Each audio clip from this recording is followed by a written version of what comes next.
letters. So this is all that I can say about the letters.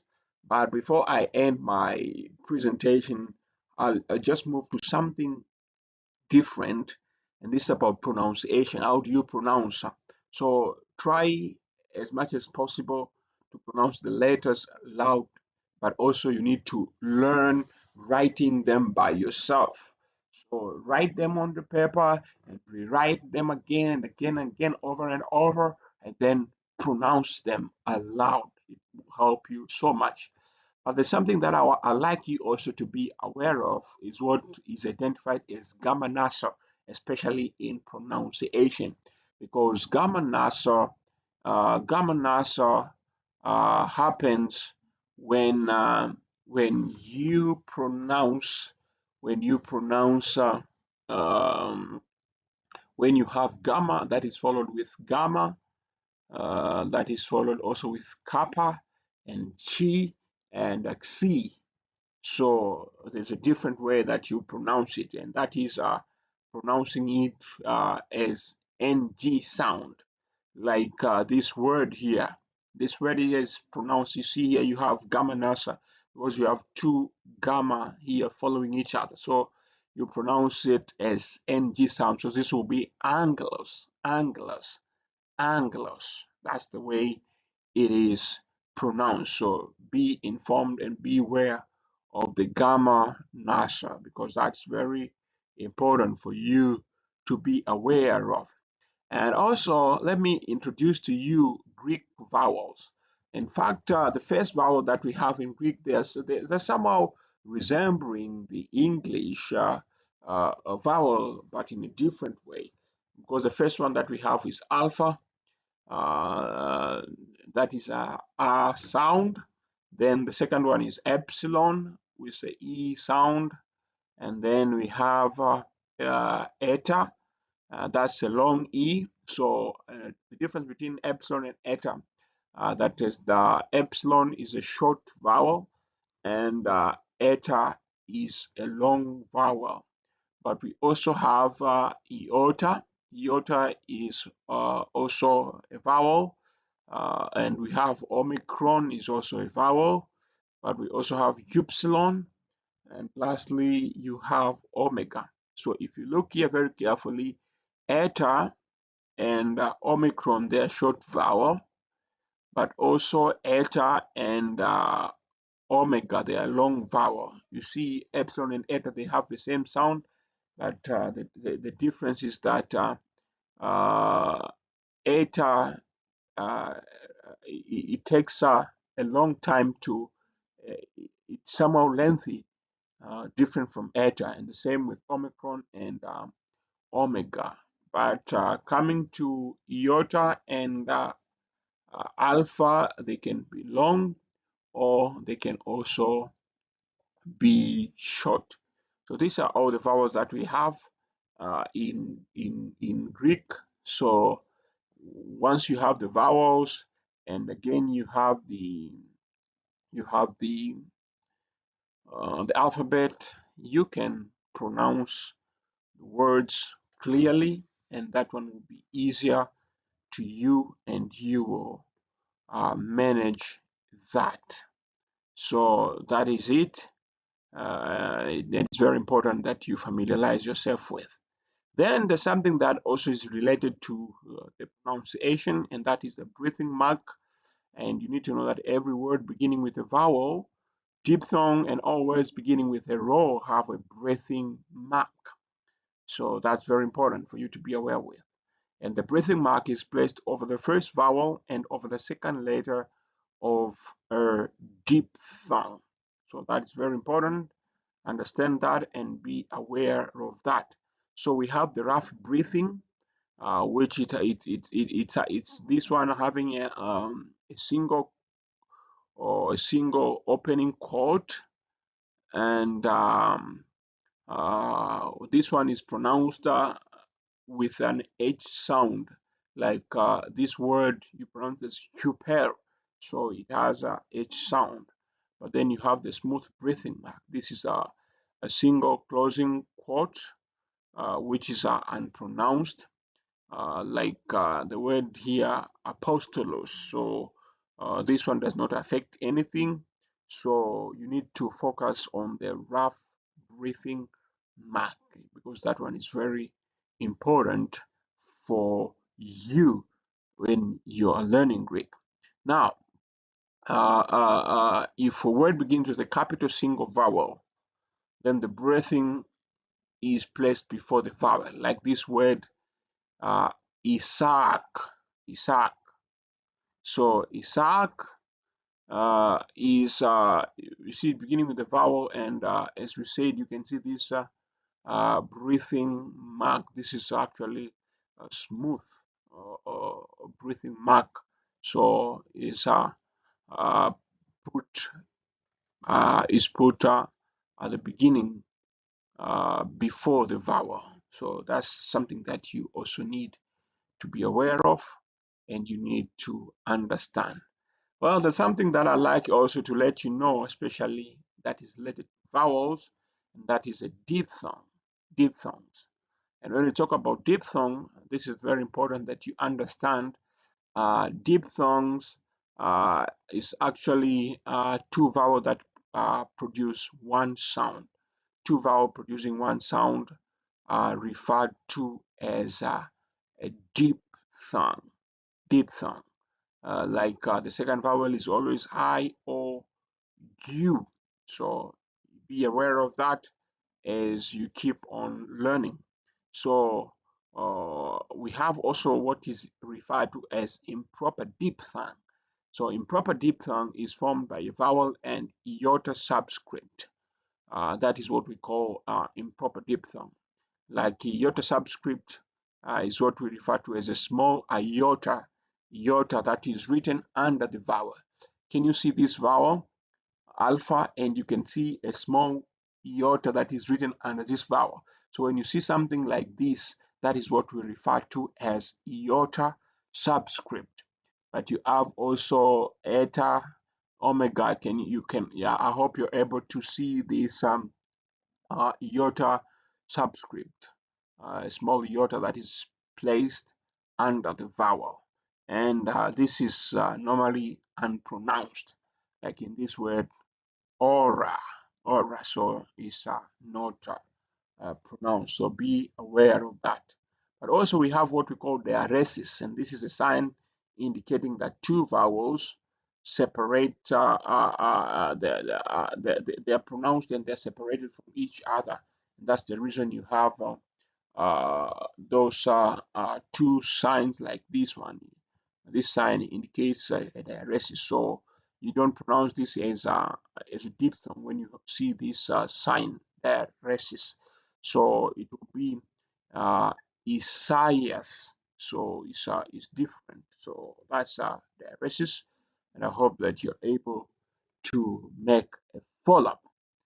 Well, the next thing that I'd like you to see is for you to look at this, look at this, look at this, look at this, look at this table here, the diphthong that we have. See the first one. This is I, like in Iceland. Then in Ale, then or like in Iro. So you pronounce this word as Iro. Then the next one is A. So you pronounce it as A in it. So A. So the way you can see it here, A is in it. The next one is Oi, like in oil. So like in this word oikia. So that's the way you pronounce this diphthong. And the next one is ow. So how you pronounce it as in out. So you have this word here, auto, auto. So that's ow. And then you have this one is oo. So you pronounce it as oo in group. Like this word here, you pronounce it as ude, ude. And then you have the next one here is ui. Ui, you pronounce it as we, as we. So, like in this, will. So that's the way you pronounce it. The next one is you. So you pronounce it as you in feud. So, like in this word here, you pronounce it as euthus, euthus, euthus. So these are the diphthongs. So wherever you meet them, understand that they exist, understand that they are there, and please be able to use them as you keep on learning the diphthong. Then there's this example here in Matthew 11:2, where you're able to see now some words here that have diphthong, like this one, accusus. Then you have this word Christu. You can see this diphthong here, ooh. Then you have ow too. So you have ow as a diphthong and two, ow too. So be aware of those diphthongs and be able to utilize them. And one of the things that you also need to understand as you go through your alphabet and vowel is the accent mark, which is placed of a vowel and show which syllable receive the stress. And as you can see here, we have the first one, which is acute. We have the second one, which is grave. We have the third one, which is circumflex. Now, if you look here very careful, you can see the sign here of the accent mark. So it shows you the way the sound moves. Like here, you pronounce it as I tell, I tell. So in I tell here, the sound goes I. And you also have kai, the os. So you see where there's an accent, your voice is like going up. And logos, you can see here in logos. So, and the last one is circumflex, where you have the way it looks like. And like here, you pronounce agnos. So it's like it's going up and going down again, agnose. So be aware of that and be able to use it as you keep on learning. But the next thing that I like also to show you is a syllabification. And when we talk about a syllable, is a consonant plus the vowel. That's a syllable. And it's very important, but you need to understand the Greek word syllabify in basically the same manner as English words. So if you know English syllabification is not different from the Greek one. So the best rule for syllable is that you divide a word syllable immediately after the vowel, unless there are two consonants following, in which case the first of the two consonants is added to the preceding vowel. This is the very important principle that you need to follow as you learn uh, these words. So understand this, that you need to divide the word syllable immediately after the vowel. That is a syllable, unless there are two consonants following, in which case, if there are two consonants following, then the first of the two consonants is added to the preceding vowel. Then you have separated the syllable. So understand that and be able to use that. Like in this word, accusus, you notice the first syllable is a, and the second one is ku.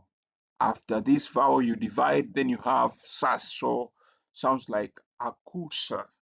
So that is syllabification, as you can see it there. So when two consonants exist side by side, the first one is connected to the preceding vowel, like what you have here. So the first of the two consonants, like here you have pempsas, but you see the first consonant they're following each other, where you have mu and you have psi. So as the rules say, that in which case the first of the two consonant is added to the preceding vowel, unless there are two consonants following, and you see these two consonants following each other, then the first will go to the left and the next one will go to the last. So you have two vowel here, pemp, and then the next one psas. So that's the rule. So it's mostly like the English one. So you can be able to follow that, and that one will be okay with you to just walk through that without any problem. So that's it. And then when you understand that, you'll be able to move properly. Then the last thing that I'm going to share with you today is about punctuation. So I will show you the punctuation that is used in the Greek Bible. And in punctuation, there's something that you need to understand. And this is that when the New Testament was first written, there were no punctuation marks. In fact, the words were run together one after another without any separation. Punctuation and versification entered the text of manuscript at much later periods. So you see them as you go through reading the Greek text. So let me share with you this punctuation. The first one is comma. The first one is comma. So here you have the character, you have English equivalent, you also have the Greek meaning. So like this first one here, the comma, it looks like the English comma, so you don't have to bother about that. Like in this word, theos, you can see this comma here. The next one is period, and it is the same in Greek as you see it in English. Like this word here, theos, you have this period, which is the same with English. And then you have a period above the line. When you see a period above the line in Greek, that is a semicolon. Is a semicolon, so that's the way it is put there. But when you see a semicolon again in this last row, then you understand that semicolon in Greek is a question mark. So when you see a semicolon like this, understand that that is a question mark, and you should be able to read it and understand it very carefully. So thank you once again for watching and following on this session, and welcome again in our next session, as we'll be taking time to learn together this important lesson about Greek, and I'll be taking you step to step as we learn together. So if you have any question, if you have any comment, just put them down there in the comment section, and I'll be glad to respond to you as we dive into this lesson. Thank you for watching, and God bless you.